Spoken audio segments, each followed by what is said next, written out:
피자보다 맛있는 철학 이야기라는 책을 선생님이 원래 예전에는 이 책이었습니다. 초판은 원래. 그러다가 이 책이 이제 개정판 해갖고 이렇게 나왔습니다. 책값도 오르고 책표지도 화려해지고 그래서 선생님이 에이 뭐 책 표지나 그림 정도 바뀌었겠지 하고 이제 생각을 하고 이제 책을 다시 이제 수업하려고 다시 봤는데 순서가 좀 바뀌었고 몇 가지가 더 이렇게 추가가 됐습니다. 근데 책을 읽으면서 선생님이 많이 속상했습니다. 개정판이 되었으면 그 전에 것보다 더 좋게 잘 나와야 되는데 이 개정판이 좀 이렇게 오히려 좀 안 좋아진 그런 부분들이 몇 부분 있어가지고 예를 들면 169쪽에 17단원 아킬레스를 이긴 거북이라는 이야기 읽으면서 혹시 이상한 점 없었어?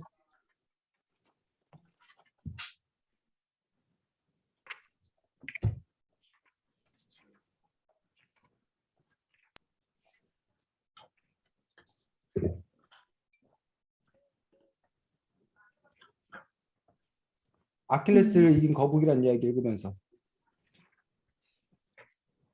자 제목은 아킬레스를 이긴 거북이고 그 밑에 무한의 의미가 나왔는데 아킬레스를 이긴 거북이가 나와 안 나와? No. 어? 안 나와. 여기 보면 무슨 거북이가 우물안 개구리하고 거북이 얘기 이 얘기가 나오지 아킬레스를 이긴 거북이 얘기가 안 나오더란 얘기야. 그래서 이게 도대체 뭔가 싶은 어떤 그러한 부분들에서 좀 문제가 있지 않나 싶더라고. 그래서 아킬레스를 이긴 거북이 얘기는 이런 얘기입니다. 여러분도 아마 들어봤을지 모르겠는데 거북이 100m 앞에서 출발을 하면 아킬레스가 아무리 열심히 뛰어도 거북을 결코 이길 수 없다는 거야. 그 얘기 혹시 들어본 적 있어? 왜냐하면 자 아킬레스가 거북 100m 떨어지면 아킬레스가 거북이 있는 데까지 따라잡을 거 아니야. 응? 더 빠르니까 아킬레스 더 빠르거든. 예를 들면 이게 거북이야. 이게 아킬레스야. 아킬레스가 이렇게 따라왔을 거 아니야. 근데 사실 이렇게 따라오는 동안에 거북은 가만히 있는 게 아니라 조금이라도 움직였을 거 아니야. 말 돼야 안 돼. 그런데 아킬레스가 또 여기 따라왔을 거 아니야. 그럼 이 거북은 뭐야? 그 사이에 또 뭔가 움직였을 거 아니야. 그래서 이 간격이 지언정 좁아질 지언정 이 아킬레스가 거북을 결코 이길 수 없다는 거야. 논리적으로는. 말 돼야 안 돼. 원래가 이 얘기거든. 근데 실제로 아킬레스하고 거북하고 이렇게 거북이 먼저 있고 아킬레스 뒤에 있다 하더라도 얼마 지나지 않아서 금방 아킬레스가 추월해 사실은. 근데 조금 아까 논리적으로는 거북이 움직이는 아킬레스가 거북의 뒤를 따라오는 동안 거북은 움직였을 거다. 그 거리를 또 따라잡는 동안 거북은 움직였을 거다.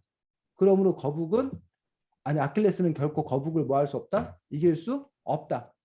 이러한 그 수학의 어떤 그런 문제들 이런 문제도 물론 이제 나중에 어떻게 해서 아킬레스가 거북을 이길 수 있는지 그걸 이제 논리적으로 증명한 어떤 그러한 부분들도 있는데 원래는 이 이야기가 실려 있는 게 온판에는 그런 얘기가 실려 있었어.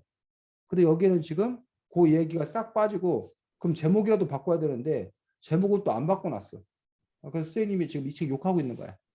그래서 원래는 그 피자보다 맛있는 이야기 철학이라는 책이 선생님이 아까 주성이가 뭐 철학에 대해서 좀 더 다시 생각이 됐다, 알게 됐다 해서 선생님이 이 책이 철학에 대해서 잘 알려주고 있는 책이구나라고 해서 이 책이 참 좋은 책이다라고 생각이 들어서 골랐는데 어쨌든 이 개정판 보면서 선생님이 화가 좀 이렇게 난 그런 부분들이 좀 있었습니다. 물론 여러분이야 이제 원판을 못 봤기 때문에 이렇게 화날 일이 별로 없을 거라 생각이 드는데 어쨌든 뭐 그렇고 자 그래서 이 책에 보면 철학의 여러 주제에 대해서 다루고 있고 또 중요한 철학자들 인류 역사 속에서 중요한 철학자들에 대해서 어쨌든 뭐 이렇게 자세히는 아니지만 간단하게나마 소개하고 있는 그런 부분들을 볼 수가 있습니다. 그래서 그 중에 이제 몇 가지를 우리가 한번 같이 보도록 하겠습니다. 중요하게 더 많이 얘기되는 것들에 대해서 같이 보고 또 이 철학의 부분들은 단지 뭐 이거 한 권 봤다고 끝나는 것도 아니고 앞으로 여러분들이 다른 철학책을 접하면서 또 학교에서도 여러 가지 철학에 대해서 배울 기회가 있기 때문에 오늘 우리가 함께 이야기 나눈 것들이 기본, 기초 뭐 이런 것들을 좀 이렇게 형성할 수 있으면 좋겠다고 생각합니다. 자, 5단원에 보면 장님 코끼리다리 만지기라고 하면서 철학자 두 명이 유명한 철학자 두 명이 나옵니다. 한 사람은 존 로크라는 철학자가 나오고 또 한 사람은 데카르트, 프랑스의 데카르트라는 철학자가 나옵니다. 먼저 로크의 주장을 한번 이야기해 보도록 하겠습니다. 책 57쪽, 58쪽입니다.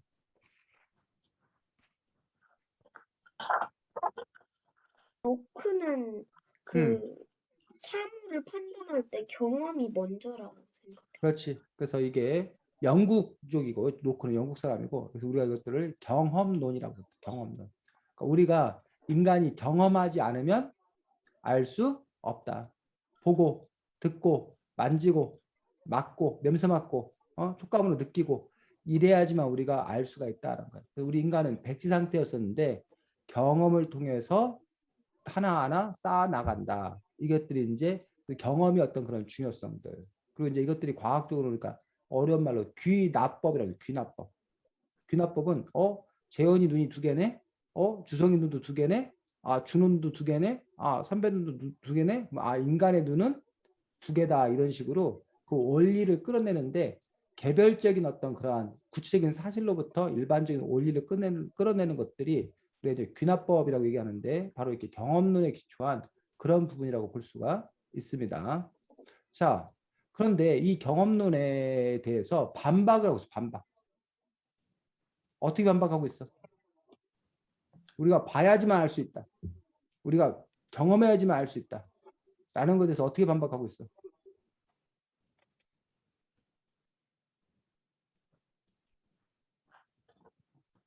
진짜 우리가 보고 듣고 해야지만 알 수 있어?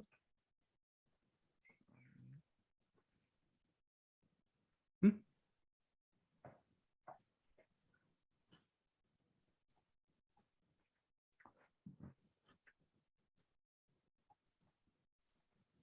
아무리 그거를 경험을 안 해봤다고 해도 뭔가 다른 경험을 통해서 뭔가 얻은 지식 이런 거를 약간 퍼즐처럼 맞춰가면서 진짜 그거를 내가 반드시 경험을 안 해도 대충 무슨 사물에 대해서 판단을 할 수 있다? 자, 재현이는 이제 반박에 재반박까지 지금 한 건데, 이 로크의 주장에 대해서 다른 사람들이, 야, 너 용 본 적 없잖아. 근데 우리가 용은 알잖아. 아니, 본 적이 없으면, 경험한 적이 없으면 모른다고 그랬는데, 어떻게 우리가 그걸 알 수 있냐. 몰라야 되지 않냐. 근데 우리는 알고 있지 않냐. 라는 거에 대해서 다시 로크가 반박을 한 게 지금 재현이가 말한 겁니다. 그러면서 우리는 왜 용에 대해서 알 수 있다는 거야? 안 봤는데, 경험하지 않았는데. 로크는 이거에 대해서 어떻게 설명하고 있어? 다른 경험을 하면서 지식이 음. 있어. 용이라는 우리 상상의 그 동물이라는 것들이 결국은 뭐 사자하고 뭐 호랑이하고 뭐 뱀하고 뭐 이런 걸 합해서 만들었다고 그러잖아. 그래서 이 로크는 이 책의 단어에 보면 두 가지 용어로 얘기하고 있어. 뭐하고 뭘로?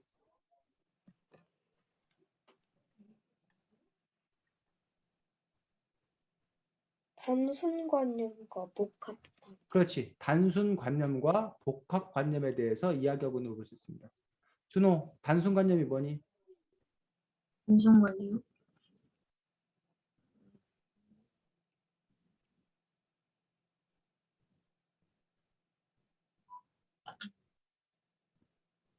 생각을 더 해볼게요. 생각할 문제는 아니고 찾아볼 문제야. 책에 나와 있어. 주성이, 단순관념이 뭐니? 생각을 바탕으로 직접 모아서 하는 여러 가지 성질들을 단순관념이라고 하고, 이 단순관념들을 머릿속에서 조각 맞추기를 한 것을 복합관념이라고 한다. 우리가 사자를 보고 뱀을 보고 사자의 발톱, 뱀의 몸통 뭐 이런 식으로 뭐 닭의 뭐 이런 식으로 우리가 직접 보고 이런 거는 단순관념이에요. 근데 그런 것들을 뭐해서 조합해서 종합해서. 그래서 우리가 직접 보지 않는 것들까지도 생각해낼 수 있는 것들을 뭐라고 그런다? 복합관념이다라고 얘기하는 거예요. 준호야 됐니? 네. 그래서 이 경험론은 그렇기 때문에 경험을 통해서 세상을 이해할 수 있다. 경험을 통해서 세상을 파악할 수 있다라고 얘기를 하는 거예요. 경험만을 통해서 알 수 있다고 얘기를 하는 거야. 이 로크의 경험론의 주장은. 자, 반면 이 경험에는 결정적인 문제가 있어. 조금 아까 단순관념, 복합관념 문제는 해결됐어. 근데 경험의 결정적인 문제는 또 뭐가 있어? 어떤 문제가 있대, 경험에는? 자, 아까 첫 번째 반론은 경험하지 않았는데도 알 수 있다라는 거에 대해서 경험하지 않은 거에 대해서 알 수 있는 것은 경험한 단순관념이 쌓여서 모여서 복합관념으로 알 수 있는 거다. 그러니 그것도 결국 경험한 거다. 이런 식으로 해결됐단 말이에요. 근데 경험의 또 다른 문제점은 뭐냐는 얘기. 이 책에서 설명하고 있는 경험의 또 다른 문제점. 그 경험 자체가 그렇게 가짜인지 진짜인지 뭔가 믿을 만한 그런 게 아니라. 그렇지. 그 경험이 뭐 할 수 없다? 믿을 만하지 않다라고 해요. 경험이. 자, 예를 들면 지금 온도가 지금 몇 도인지 모르겠는데 한 요즘에 만약에 온도가 5도, 6도 되면 사람들이 뭐 하다고 그래? 춥다고 그래? 뭐 날씨 따뜻하다고 그래? 요즘에 기온이 요즘에 뭐 한 10 몇 도 될 텐데 갑자기 5도가 됐어. 그럼 뭐라고 그래? 춥다고 해요. 춥다고 그래. 춥다. 춥다고. 날씨 왜 이렇게 춥냐고. 그런데 우리나라 1월 달이나 2월 달에 똑같은 5도거든? 똑같은 5도인데 그때는 뭐라고 그러냐면 날씨 푸근하다고 그래. 따뜻하다고 그래. 왜 똑같은 5도인데 11월 달에는 춥다고 그러고 10월 달에 5도면 춥다고 그러고 1월 달에 5도는 푸근하다고 그럴까? 왜 그런 거야? 기준이 달라. 어떻게? 어, 약간 10월 이럴 때는 보통 날씨가 되게 따뜻하지만 그래서 그 5도 이런 거는 되게 춥게 느껴질 수 있지만 1월, 2월은 보통 겨울이어서 그 기준보다 더 더우니까. 그렇지. 우리가 지금 가을에는 뭐 어떤 15도, 20도 뭐 이렇게 있다가 5도로 떨어지면 엄청 추운 거야. 근데 1월 달에는 맨날 영하 뭐 5도, 영하 10도 뭐 이러다가 영상 5도면 날씨가 뭐 한 거야? 풀린 거 따뜻한 거야. 이런 식으로 사람의 감각이라는 것들은 불확실하다라는 거야. 그 부분에 대해서 지금 이야기하고 있는 거지. 그래서 그 감각이 뭐야? 오류가 있을 수 있다라는 거지. 우리가 그 물에 발 담그고 있으면 다른 사람 옆에서 지나가면 저 사람 발이 되게 뚱뚱해 보이거나 뭐 휘어 보이거나 이런다는 거예요. 근데 그건 우리가 실질적으로 사실적으로 그걸 보고 있는 것들이 아니라는 거지. 그래서 여러분들 무슨 착시현상 이런 것도 있잖아. 가로 길이하고 세로 길이가 똑같은데 뭐가 더 길어 보이더라? 어떤 게 더 길어 보이는 건가? 이게 똑같아 원래 길이는 똑같은데 똑같아 보이지 않는 어떤 그런 부분들. 이런 식으로 우리 인간의 감각이라는 것들은 정확하지가 않다는 거예요. 그래서 데카르트는 뭐라고 주장했어?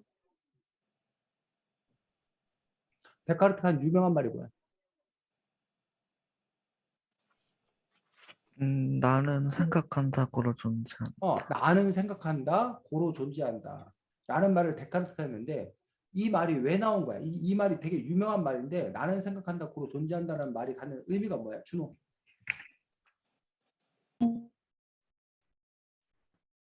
나는 생각한다, 고로 존재한다. 이 말이 갖는 의미가 뭐야? 어떤 일에 대한 생각, 응? 뭐라고? 어, 어떤 일에 대한 생각을 어떤 일을 생각한다? 주성이. 아무리 착각을 하고 있어도 착각을 하고 있는 나는 분명히 세상에 존재한다고 생각. 재현이. 그 데카르트는 우리가 보고 듣는 모든 사물이 사실은 착각의 꿈일 뿐이라고 했는데, 그 자신이 또 그렇게 생각하고 있는 것이, 결과적으로는 자신이, 뭔가 살아있는 생물체다? 그런 의미. 아까 감각에는 오류가 있다고 그랬어. 오류가. 그러다 보니까 이 데카르트는 내가 지금 이것들 보는 것, 만지는 것 이게 진짜야? 이게 진짜가 아닐 수도 있다라는 거예요. 오류일 수, 거짓일 수도 있다는 거예요. 그런데 최소한 딱 하나는 거짓이 아니라는 거예요. 바로 뭐 하고 있는 나? 의심하는 나. 이거 진짜야? 이거 진짜 맞아? 라고 의심하는 나만은 진짜 아니냐는 얘기. 그래서 나는 생각한다. 내가 생각하는 나가 있기 때문에 이 생각하는 나만은 최소한 뭐 한 게 분명하다? 존재하는 게 분명하다. 거기서부터 모든 것이 시작돼야 된다. 라고 주장했던 게 데카르트라는 거지. 준호야, 나는 생각한다, 고로 존재한다가 이제 무슨 말인지 알겠니? 네. 의심하는 너. 이거 맞아? 이거 진짜야? 라고. 다른 거는 진짜인지 가짜인지 몰라, 우리가. 근데 최소한 의심하고 있는 나. 이 나는 최소한 존재한다고, 있다고. 거기서부터 시작하는 것들이 바로 이 데카르트의 나는 생각한다, 고로 존재한다는 거고, 이런 걸 우리가 어려운 말로, 그래서 이제 프랑스 데카르트는 아까 영국 쪽이 귀납법이라고 했는데, 여기는 연역법이에요, 연역법. 연역법이라는 거는 사람은 눈이 뭐다? 두 개다. 그런데 준호는 사람이다. 그러므로 준호 눈은 몇 개일 거다? 두 개일 거다. 이런 식으로 원리를 세워놓고 그 원리에서 개별적인 사실들을 끌어내는 방식으로, 그런 방식으로 연구를 진행하는 것들이 연역법이라고 하는 어떤 그런 부분들. 그래서 생각이 우선이라는 거야, 생각이 우선. 아까 귀납법은 뭐가 우선이고? 경험에서 발견한 게 우선이고. 그래서 현대 과학에서 가장 기본으로 쓰는 두 가지 방법이 바로 아까 개별적인 그 관찰이나 데이터를 모아서 공통의 원리를 찾아가는, 추상적 원리를 찾아가는 방식이 있고, 반면에 프랑스 쪽은 그게 아니라 원리부터 찾은 다음에 거기서부터 구체적인 사실로 뻗어나가는 어떤 그런 방식이 있고, 뭐 그 부분에 대해서 여러분들이 알았으면 좋겠다라고 생각을 합니다. 됐습니까? 자, 그 다음에 6단원 하나님도 자장면을 드시나요? 라고 해서 신의 의미에 대해서 얘기하고 있는 그런 부분을 볼 수 있는데, 이 부분도 선생님이 좀 속상해. 왜냐면 원래 초판, 원래 여기에 갖고 있던 것들이 훨씬 더 좋았다고 생각이 들어. 개정판이 되면서 좋았던 어떤 그런 부분들이 삭제가 되었는데, 안셀무스라는 신학자가 있어. 안셀무스 라는 신학자가 있습니다. 여러분도 아마 혹시 그거하고 다퉈본 적이 있는지 모르겠는데, 신이 있는지 없는지. 그랬더니 뭐라고 그래? 야, 신이 있다는 증거 대봐. 없지 못 되지. 그러니까 신이 없어. 그랬더니 그럼 그쪽에서 뭐라고 그래? 야, 그럼 신이 없다는 증거 대봐. 없다는 증거 있어? 없지. 그러니까 신이 있어. 이렇게 뭐 한다는 거야? 서로 말싸움 하더라는 거야. 그때 안셀무스가 신이 존재한다는 걸 증명했어. 안셀무스는 신이 정말 존재한다는 거야. 그 신이 존재한다는 걸 어떻게 증명했냐? 자, 어떻게 증명했냐면 이런 식으로 증명한 거야. 우리가 머릿속으로 사과를 생각할 수 있는 이유는 뭐야?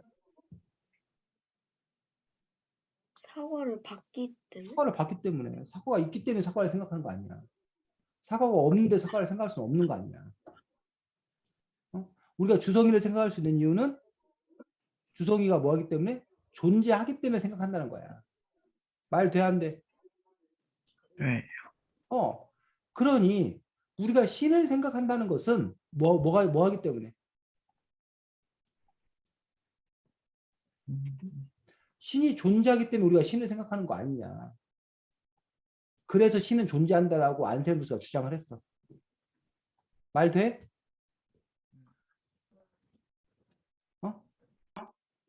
자, 안셀무스는 이렇게 출발한 거야. 우리가 생각할 수 있다는 것은 이미 존재하고 있기 때문에 우리는 생각할 수 있다. 첫 번째 전제. 근데 우리는 지금 신을 생각하고 있다. 두 번째. 그러니 신은 뭐한다? 존재한다. 라는 결론을 끌어낸 거예요. 자, 그랬더니 이 안셀무스에 대해서 가오닐로라는 또 다른 신학자가 그걸 반박해. 안셀무스 네 말이 맞는 것처럼 보이지만 사실 네 말에는 허점, 오류가 있다. 어떤 오류가 있을까?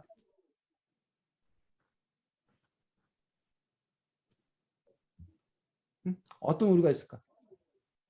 안셀무스가 우리가 뭘 생각하는 것은 존재한다. 근데 우리는 신을 생각하고 있다. 그러므로 신은 존재한다라는 부분에서 안셀무스가 얘기한 것들 중에서 오류 없어? 잘못된 거? 아까 쌤이 예를 들었던 복합관념 뭐 이런 거 예를 들었던 것들 중에서 뭐가 있었어? 용 얘기를 가지고서 가오닐로를 한번 안셀무스를 반박해 보면 어떻게 반박할 수 있을까? 그렇게 치면 용 같은 것도 우리가 생각하고 있는 것이지만 그게 진짜로 존재하지는 않으니까 그걸로 반박할 수 있겠다. 준호, 재현 얘기 들었어? 네. 뭔 말이에요? 그러니까 애초에 용이 없는데 어떻게 신이 있네. 그렇지. 우리 인간은 용을 생각한다. 하지만 그렇다고 해서 용이 존재하지는 않는다. 그러므로 우리 인간은 존재하지 않는 것도 뭐 할 수 있다. 생각할 수 있다. 그러니 신이 존재하지 않아도 우리 사람들은 생각할 수 있다. 그러므로 단지 생각한다는 것만으로 그것들이 존재한다고 증명할 수는 없다. 이해가? 이렇게 또 반박을 한 거예요. 자, 그랬더니 이른바 에크하르트라는 또 다른 철학자가 그렇게 얘기했대. 우리 인간이 신의 존재를 증명하는 것 자체는 불가능하다라고 얘기했대. 스쌤도 개인적으로는 에크하르트 입장이에요. 그럼 이 사람은 왜 신이 존재하는 게 증명이 불가한지에 대해서 얘기했냐면 우리가 신은 완전한 존재, 완벽한 존재라고 해. 반면 인간은 어떤 존재야? 불완전한, 불확실한 존재. 근데 불완전한, 불확실한 존재가 완벽한 신이라는 존재를 증명할 수 있을까 없을까? 없죠. 없지. 완전한 존재가 불완전한 존재를 창조주인 신이 인간, 피조물인 인간을 증명한다는 건 말이 되지만 그 거꾸로는 어떻게 말이 되냐. 라는 식으로 해서 에크하르트는 애당초 인간이 신의 존재를 증명하는 것 자체가 어리석은 일이다. 그 자체가 뭐한 일이다? 불가능한 일이다. 이건 이런 거랑 마찬가지야. 주성이가 로봇을 만들었단 말이야. 그럼 주성이는 로봇에 대해서 자기가 만들었으니까 로봇에 대해서 잘 알 거 아니야. 작동 원리 이런 걸 알 거 아니야. 근데 과연 그 로봇이 주성이란 존재를 뭐 할 거냐는 얘기야? 다 이해할 수 있을 거냐는 얘기야. 이해할 수 없을 거란 얘기야. 그러하니 신의 존재는 증명할 수 없다라는 식으로 얘기를 한 거지. 자, 주성이 이걸 반박해 본다면 어떻게 반박할 수 있을까?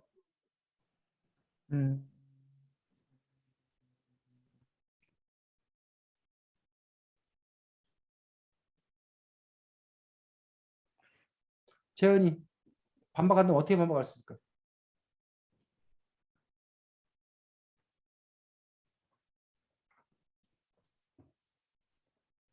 준호. 다시 한 번 말해주세요. 자, 아까 선생님이 주성이가 로봇을 만들었으면 주성이는 로봇의 원리를 알지만 로봇은 주성이를 모른다고 그랬잖아. 근데 로봇이 주성이를 알 수 있는 방법 있지 않아, 주성은? 알려주면. 주성이가 로봇을 만들 때 그 로봇 시스템 안에다가 주성이란 존재를 파악할 수 있도록 뭐 해놓으면 만들어 놓으면 그러면 로봇도 주성이를 파악할 수 있을 거 아니야, 알 수 있을 거 아니야. 그렇다면 인간이 신을 파악할 수 있는 아까 그 누구야 에크하르트는 인간이 신을 알 수 없다. 불완전한 인간이 어떻게 완전한 인간을 알 수 있냐 라는 식으로 얘기하는데 그거에 대해서 반박한다면 어떻게 반박할 수 있겠냐고 주성아.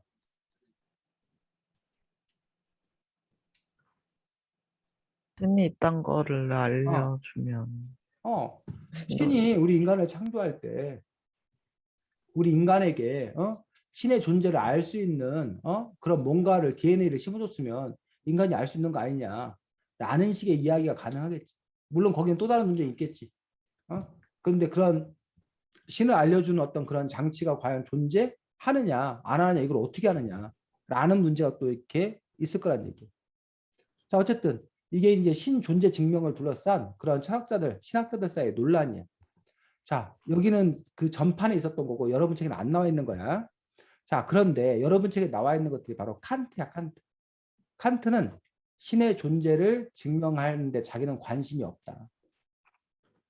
그런데 신은 존재하든 존재하지 않든 그게 중요한 게 아니라 신은 우리에게 필요하다라고 주장을 해. 그게 뭔 말이야? 신이 왜 필요하다는 거야? 칸트는 왜 신이 우리에게 필요하다고 얘기했어? 사람이 착하게 살아가기 위해서. 착하게 사는 거하고 신이 존재하는 거하고 무슨 상관이야?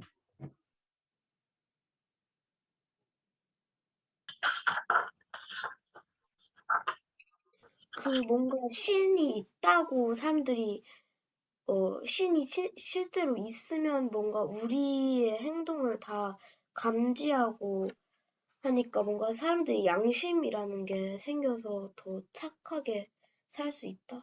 이런. 그렇지. 만약에 신이 존재하지 않는다면 사람들은 제 멋대로 살 거다. 근데 신이 존재하고 그래서 지금 재현이가 말한 대로 늘 살펴보고 있다. 나중에 그리고 그 신이 심판할 거다. 라고 하니 인간들이 쫄아갖고 나쁜 짓 안 하고 착하게 살려고 하는 것 아니냐. 그러니 신은 꼭 필요하다. 라는 식으로 칸트는 뭐야? 이야기하더라는 거야. 선생님이 그 관광버스 옛날에 산악회에서 버스를 타고 어느 산에 갔어.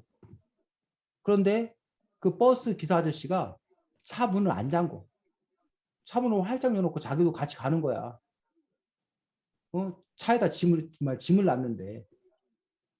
그래서 선생님이 아니 차 문 활짝 열어놓고 같이 가면 어떻게 하냐고 차를 누가 지키던가 아니면 차 문을 잠가야 되지 않냐 했더니 걱정 없다는 거야.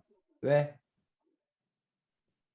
차에 CCTV가 달려 있어서 블랙박스에 다 찍히기 때문에 요즘 사람들이 뭐 하지 않는다는 거야? 차 안에 들어서 뭐 훔쳐가고 할 리가 없다는 거야.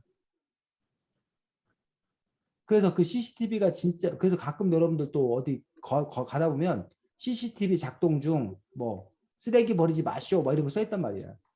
근데 거기에 CCTV가 진짜 있고 없고는 중요하지가 않아. 사람들이 CCTV가 있다고 믿으면 그게 쓰레기 함부로 버리지 않을 거란 얘기지. 그 CCTV가 있냐 없냐가 중요한 게 아니라 CCTV가 있다고 함으로써 사람들이 거기다 쓰레기를 버리지 않을 거다라는 식으로 칸트 역시 그런 식으로 지금 신의 존재에 대해서 이야기하더라라는 얘기죠. 이해가? 그럼 과연 그럼 이 칸트의 의견에 대해서 어떻게 생각해, 주석이? 그런 거야? 칸트는 신이 존재 여부를 떠나서 신이 필요하다. 그래야 인간들이 착하게 산다. 라는 말에 대해서 공감이가 아니면 뭐 이상해? 이 어때? 책에서 본 것 같은데 약간 양심이란 그것도 있었던 것 같은데 신보다는 양심이 있어야 될 것. 그치. 그 양심에 대해서도 칸트는 많이 얘기를 하지. 칸트의 도덕철학은 결국 양심, 자기 양심이라는 게 존재해서 양심에 따라서 행동해야 된다라는 얘기도 많이 하지. 지연이는 어떻게 생각해? 칸트의 신에 대한 생각에 대해서.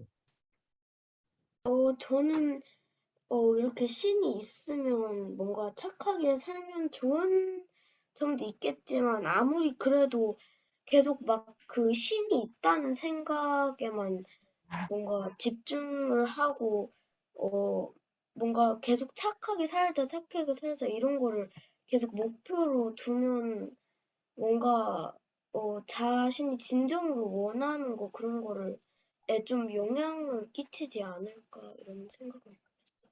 준호는 어떻게 생각해? 저도 재현이랑 똑같은 생각. 자, 쌤은 개인적으로 칸트의 어떤 이런 부분들이 인간으로서 이러면 안 된다고 생각이 들어요.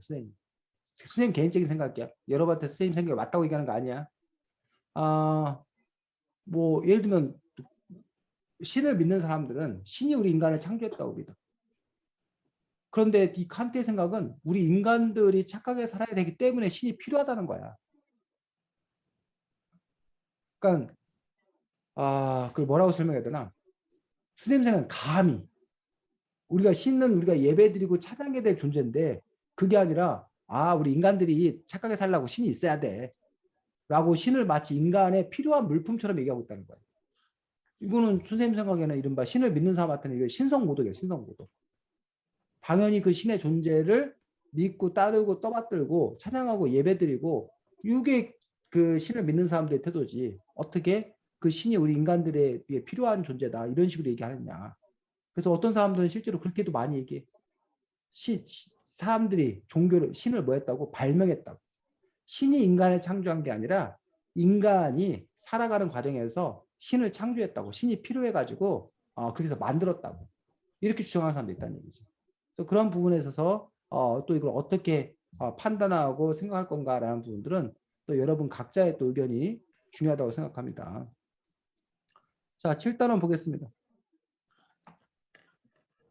자, 7단원에서 보면 플라톤은 철학을 잘하려면 기하학, 오늘날 말하면 수학이라고 얘기하면 됩니다. 수학을 먼저 배워야 한다고 이야기를 했습니다. 주장을 했습니다. 왜 플라톤은 철학을 하려면 수학을 먼저 배워야 한다고 주장했는지, 철학하고 수학하고 대체 무슨 관계인지 자기가 7단원 이해한 거를 자기 말로 바꿔서 한번 설명해 보시기 바랍니다.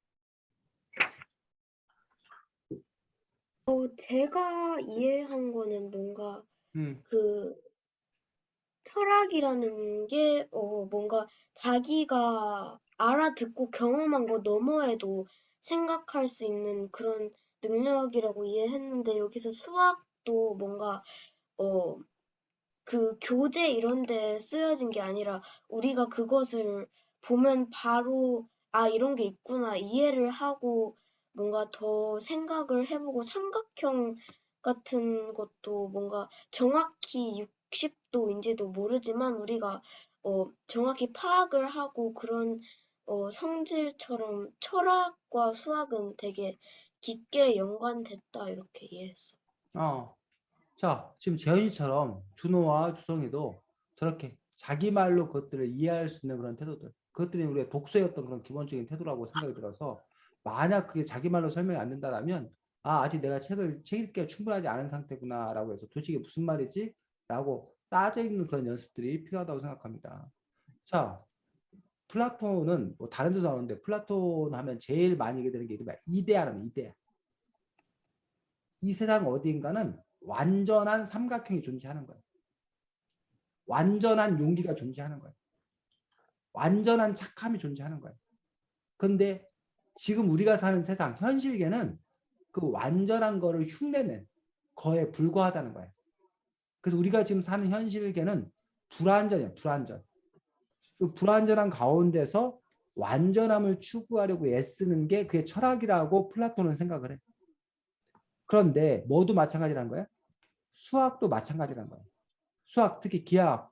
여기서는 정삼각형을 예를 들었는데 아니면 원은 중심점에서 같은 길이에 있는 거를 쭉 연결하는 게 원이거든.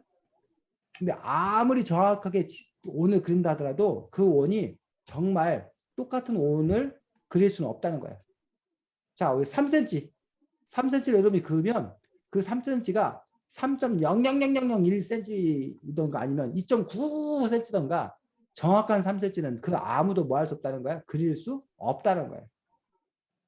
그런데 우리 수학에서는 3cm라고 생각을 하고 뭔가를 진행을 하잖아. 그런 것처럼 이 수학이 바로 완전한 것을 추구하는 어떤 그런 부분들이 철학과 매우 뭐했다? 닮았다. 그래서 철학을 잘하기 위해서는 우선 수학이 필요하다라고 플라톤은 이야기했던 그런 부분들을 볼 수가 있습니다. 준호야, 쌤 설명이 좀 이해가 가니? 네. 그래서 실제로 철학을 배우다 보면 수학하고 겹치는 부분이 꽤 있어. 물론 뭐 덧셈 뺄셈 이거 겹치지 않아. 뭐 삼각형 사각형 그리고 겹치지 않아. 근데 나중에 이제 철학에서 뭐 조건이나 뭐 이런 걸 갖고 얘기하는 그런 부분들이라던가 아니면 수학의 그 규칙, 방법 이런 것들에 따라서 이야기하는 어떤 그런 부분들이 철학적 사고하고 철학적 사고 방식하고 상당히 그 패턴이 비슷한 또 그런 부분들을 볼 수가 있습니다. 자, 8단원 에 보면 이런 얘기가 나와. 부시맨. 여러분은 부시맨 잘 모르지? 아프리카에 사는 키 작은 어떤 그런 부족 중의 이론인데, 그 사냥하고 살고 뭐 이런 부족 중의 이론인데, 그 부시맨이 지금 상황에서 아무리 열심히 해도 노벨상을 탈 수는 없다. 그런데 부시맨이 뭐야? 부시맨의 노벨상을 만들 수는 있다라고 얘기했는데, 준호, 그게 무슨 뜻이야? 노벨상이요? 책에서. 부시맨이 노벨상을 탈 수는 없지만 부시맨의 노벨상을 만들 수는 있다라는 얘기가 무슨 얘기냐고.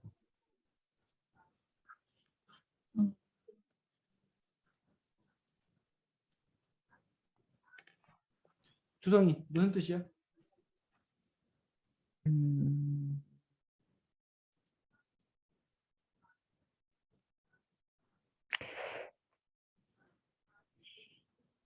재현이 무슨 뜻이야?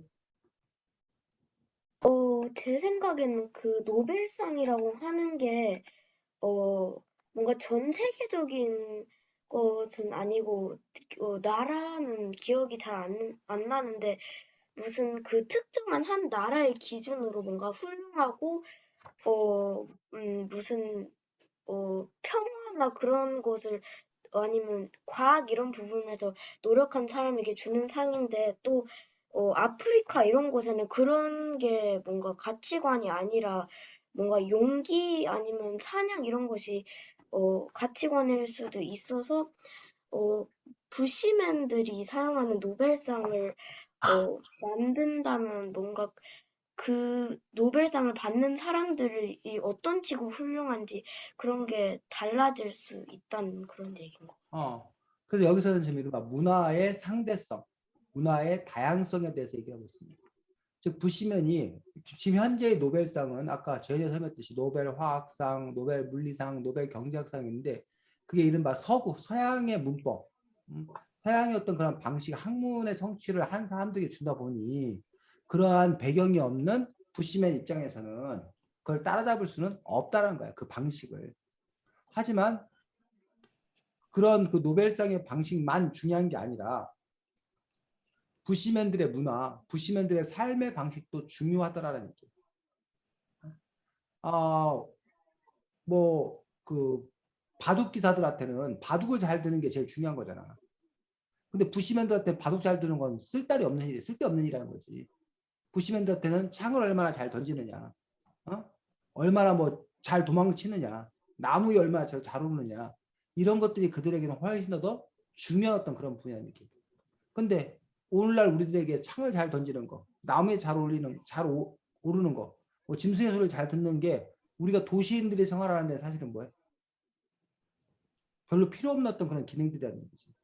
그런데 어느 한쪽을 기준으로, 도시를 기준으로 그 부시맨을 평가하는 것들도 문제가 있고, 반면 부시맨의 삶의 기준으로 도시민들을 평가하는 것들도 문제가 있다. 그런데 문화 제국주의 해갖고 우리 문화는 우수한 문화고 니들 문화는 덜 떨어진 문화, 야만 문화이기 때문에 우수한 문화를 본받아야 된다. 우수한 문화를 따라야 된다. 라고 하는 것들이 문화 제국주의여서 그런 점에서는 그것들은 경계해야 된다. 라는 것들이 이 저자의 주장인 것들을 볼 수가 있다는 거예요. 그런 점에서 문화 상대주의, 각 문화는 개별마다의 고유성들을 갖고 있고 그런 것들은 사는 방식이 다르고 그렇기 때문에 훌륭하다의 기준도 다르고 하기 때문에 그것들은 개별적으로 존중해야 된다라는 어떤 그런 주장을 펼치고 있는 것들을 볼 수가 있습니다. 자, 쭉 넘어가서 10단원에 사형 선고를 받은 착한 사람의 선과 악이 나오는데 여기서 이제 플라톤에서는 아까도 말했지만 완전한 것, 악은 불완전한 것. 그래서 플라톤은 착한 것도 완전한 세상, 이데아는 착한 것이라고 생각했던 플라톤을 이야기해서 그 이데아의 세상을 계속 여러분들이 이해하면 되고 아리스토텔레스는 조금 다르거든. 아리스토텔레스가 생각한 선은 무엇인지 아리스토텔레스의 선에 대해서 한번 찾아서 발표해보시기 바랍니다. 10단원에서.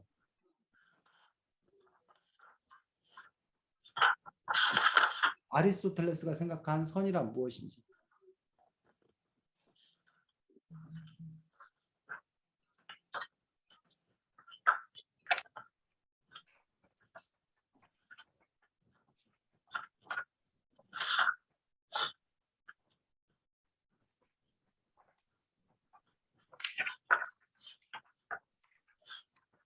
음.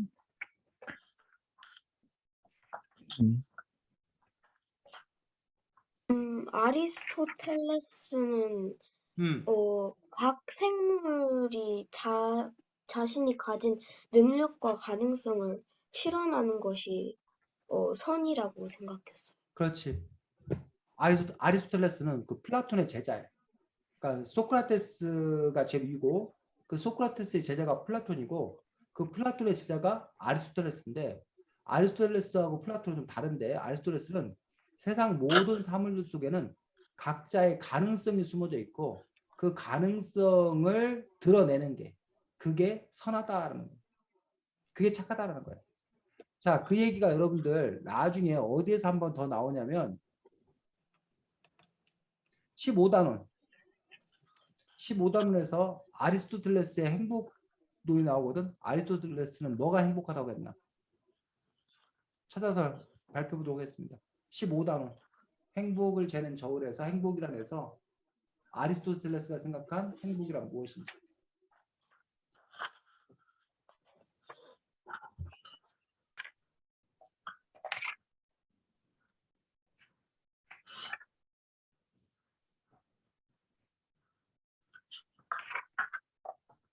자기다움이요. 응? 뭐라고? 자기다움. 자기다움이 무슨 말이에요? 우리가 보기에는 아름답고 안 그럴 수도 있지만 뭔가 각 사물이 뭐 자신의 진정한 그런 생김새 그런 것을 표현하는 것이 아름답다. 그래서 아리스토텔레스는 아까 착함도 마찬가지고 아름다움도 마찬가지고 결국 아리스토텔레스가 제일 강조하는 건 자기다움이에요. 자기다움. 자, 펜의 자기다움은 뭘까? 잘 나오는 펜은 글씨를 잘 쓰는 게 자기다움이라는 얘기예요. 그럼 이 펜이 펜으로 글씨를 잘 쓸 때 그때 이 펜은 착한 거예요. 그때 이 펜은 행복한 거라고 생각하는 거예요. 지금 주성이가 컵으로 이렇게 물을 마시고 있단 말이야. 그러면 그 컵은 행복해? 그 컵은 행복하다는 거야. 왜? 컵이라는 존재는 원래 물을 담아서 이렇게 누가 마시려고 만들었다는 거야. 그 컵 행복하다는 거야. 그 컵이 지금 착한 일 한 거야. 착하다는 거야. 근데 그 컵 가지고 주성이가 화난다고 자기 머리를 막 때려. 그럼 그 컵은 뭐 하다는 거야? 선하지도 않고 행복하지도 않다는 거야. 왜? 그 컵을 만든 이유가 누구 때리라고 만든 게 아니기 때문에. 자, 근데 여기서 하나 더 중요한 게 그렇다면 사람은 언제 행복하고 사람은 언제 선하냐는 얘기. 그럼 자기다움이라는 얘기는 결국 사람다움이거든. 준호, 사람답다라는 건 뭘까? 사람답다요? 사람답다. 사람같이 행동한다. 그러면 사람같이 행동하는 게 뭐냐고 묻게. 아까 지우개 답다라는 거는 글씨를 잘 지우는 거야. 컵 같다는 것은 컵이 물을 담아서 사람들이 마시는 거야.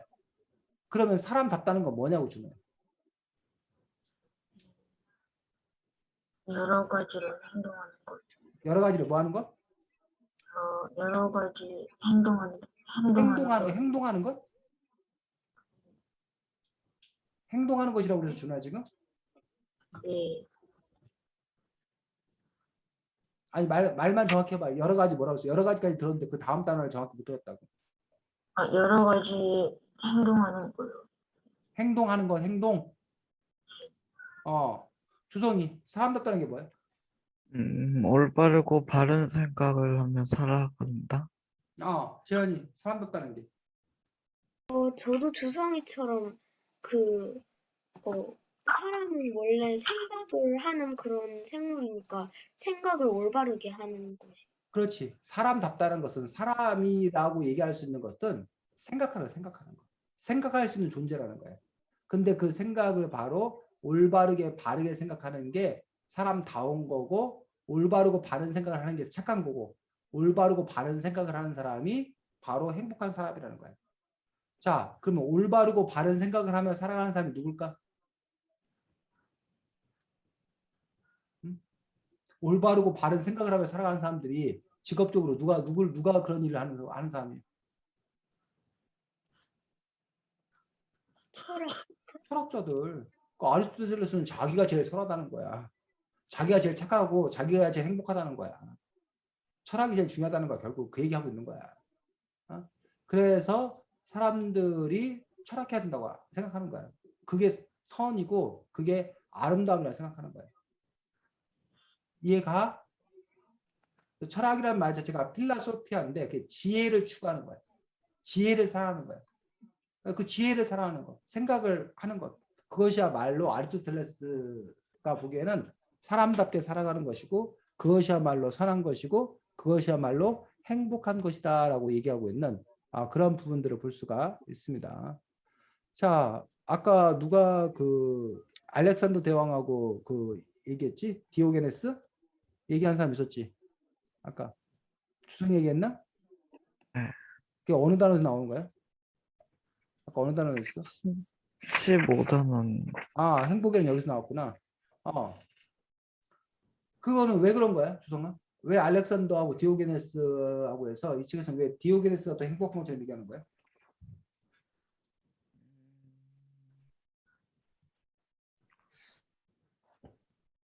그 에피소드 그 일화는 여기에 나와 있는 그 일화는 유명한 일화입니다. 알렉산더 세계 처음으로 이렇게 이집트부터 중동, 이란, 이라크 쪽부터 시작해서 인도까지 거대한 영토를 정복한 정복왕이 바로 알렉산더 대왕, 알렉산더 제국을 만든. 근데 그 알렉산더가 그 넓은 영토를 차지하는데 불구하고 알렉산더는 디오게네스는 뭐 아무것도 없어, 아무것도. 디오게네스 우리가 견유학파래, 견유학파. 견이 개견자야, 개견자. 개 같은 삶을 추구한 거야. 그래서 그 사람은 아무것도 소유하지 않아.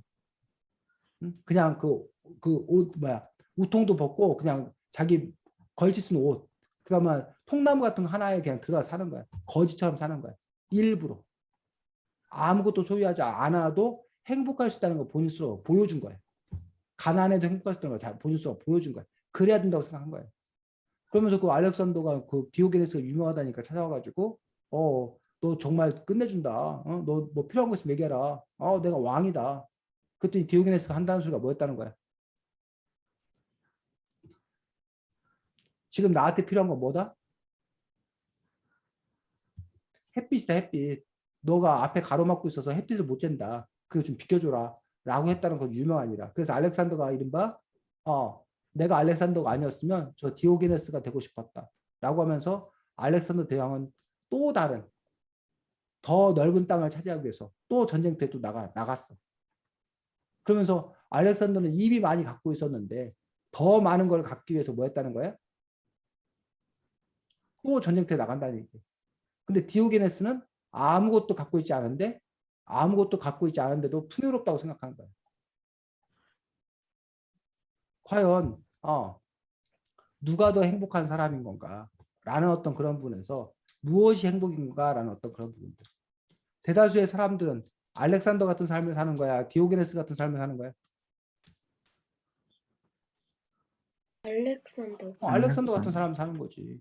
지금 내가 32평 집에 사는데 어떻게 하면 48평으로 옮겨갈까? 어? 내가 지금 중형차 타는데 내가 어떻게 하면 더 좋은 대형차를 탈 수 있을까? 끊임없이 뭐해? 욕심하지. 여러분 부모도 마찬가지 아니야. 여러분 부모도 아유 우리 주성이가 공부를 잘하는데 뭐 5등 하는데 전교 5등 하는데 어떻게 하면 전교 1등 할까? 전교 1등 했는데 어떻게 하면 우리 대전에서 1등 할까? 우리 대전에서 1등 하는데 어떻게 하면 뭐해? 한국에서 1등 할까? 한국에서 1등 하는데 어떻게 하면 세계에서 1등 할까? 끊임없이 뭐 한다는 거야? 그 욕망들을 키워나간다는 거죠. 대부분의 사람들은 알렉산더가 그랬던 것처럼. 그런데 디오게네스는 오히려 그거를 다 뭐 하라는 거야? 버릴 때 오히려 자유롭고 오히려 행복하다라고 얘기한 거야. 준호, 디오게네스가 이해가 돼? 네. 된다고? 너가 그럼 너 가진 거 다 버리고 행복할 수 있어? 준호야, 행복할 것 같아? 네가 가진 거 다 버리고 다 놔두고 내 행복할 수 있을 것 같아? 게임기도 없고 스마트폰도 없고 그래도 너 행복할 것 같아? 준호야? 마이크가 끊겼니? 아니요. 주성이는 어때? 잘 못 살 것 같아. 너는 알렉산더처럼 살아야 행복할 것 같아? 네. 재현이는? 저는 딱히 그렇게 알렉산더처럼 살거나, 디오게네스처럼 살거나, 둘 다 되게 삶이 불편할 것 같고, 그냥 지금처럼 사는 게 제일 행복한 것 같아요. 그래서 그런 점에서 우리 도대체 행복이란 무엇인 건가? 그리고 어떤 행복을 추구해야 되는 건가라는 부분에서 여기에서는 지금 정신적인 만족과 즐거움을 추구하는 것이 더 중요하다라고 이른바 에피쿠루스 학파라는 사람들은 또 그렇게 주장을 했던 것들을 볼 수가 있습니다. 또 내 마음속의 행복이 더 중요한 건지 사회적으로 사람들로부터 인정받는 것이 더 중요한 건지 과연 무엇이 진정한 행복인지라는 어떤 그런 부분들. 남들이 뭐라 그래도 내가 이거 맛있으면 맛있는 거지. 그게 맛있는 건지 아니면 사람들이 뭐 여기 맛집이야. 이게 비싼 거야. 그럼 그걸 먹었을 때 우리는 행복하다고 하는 건지. 그런 점에서 사실은 무엇이 과연 진짜 행복인지라는 부분들. 그 부분에 대해서는 여러분들이 여러분 스스로에게 끊임없이 물어야 된다는 거예요. 내가 진짜 행복한가? 내가 행복하다고 느끼는 게 혹시 진짜 행복이 아니라 남들이 행복하다고 하니까 나도 그냥 그 행복하다고 생각하는 거야. 착각하고 있는 건 아닌가? 라는 부분에서 질문하고 의심하라는 거예요. 그리고 진짜 행복을 찾아서 나아가라는 것들. 이 얘기들을 끊임없이 철학자들은 말하고 있는 것들을 볼 수가 있습니다.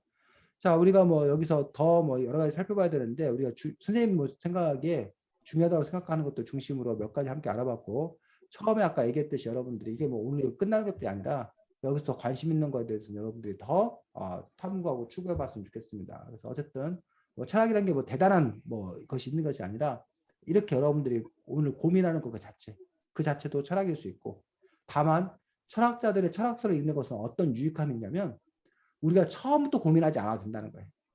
철학자들이 이미 수많은 고민을 해놨다는 거예요. 그럼 우리는 그 철학자들의 수많은 고민을 통해서 우리가 굳이 고민하지 않고도 그 고민을 해결하고 그 다음으로 출발할 수 있다는 거예요. 우리가 이제 독서를 거인의 어깨에서 출발한다라는 말을 쓰거든. 그러니까 철학자들이 이만큼 고민해놨다는 거예요. 여기서부터 여기까지 올라가려면 얼마나 힘들어. 시간이 많이 걸려. 근데 바로 책을 통해서 이 수백 년 걸릴 거를 그냥 여러분 책 2시간 읽는 걸로 여기서부터 출발할 수 있다는 거지. 여기서 출발해서 나아가면 더 낫지 않겠나라고 주장하는 또 그런 부분을 볼 수 있습니다. 다음 주에는 하늘길이라는 이문열 선생님의 동화책, 소설책을 보도록 하겠습니다. 이문열 선생님의 하늘길이라는 책입니다. 거기도 아주 그 철학적 사고가 많이 나옵니다. 뭐 이것처럼 철학을 얘기하는 건 아니지만 이야기 스토리인데 거기에 우리가 뭐 이렇게 문학 작품 안에서 우리가 깊이 있게 생각해 볼 인생의 문제가 여러 가지 나오고 있습니다. 다음 주에는 그 책 가지고 함께 보도록 하겠습니다. 자, 선생님이 오늘 분위기가 다운돼 가지고 미안합니다. 자, 잘 지내시고 다음 주에 보도록 하겠습니다. 수고했습니다. 안녕히 계세요. 그래.